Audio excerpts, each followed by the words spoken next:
غالباً اب کوئی درجن دفعہ ہے کہ وہ آئین شکنی کر چکے ہیں.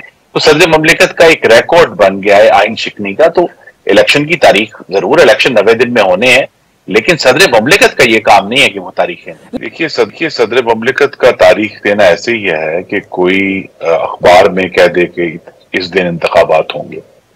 صدر مملکت اس کے مجاز نہیں ہے، اور یہ غالباً اب کوئی درجن دفعہ ہے کہ وہ آئین شکنی کر چکے ہیں. آپ کو یاد ہے، آپ کے ناظرین کو بھی یاد ہے کہ اس طرح 3 اپریل کو انہوں نے جب عمران خان کے کہنے پہ ایک غلط حکم پر اسمبلی بھی تحلیل کر دی. اس سے پہلے بے شمار ایسے واقعات ہیں. قاضی فائز عیسیٰ کے اوپر ریفرنس فائل کیا وزیر اعظم کی سفارش پہ. الیکشن کمیشن کے اراکین کو زبردستی جو ہے وہ ٹھونسنے کی کوشش کی. انہوں نے نیشنل فائنانس کمیشن میں تبدیلی کی کوشش کی. تو صدر مملکت کا ایک ریکارڈ بن گیا ہے آئین شکنی کا. تو الیکشن کی تاریخ، ضرور الیکشن 90 دن میں ہونے ہیں، لیکن صدر مملکت کا یہ کام نہیں ہے کہ وہ تاریخیں.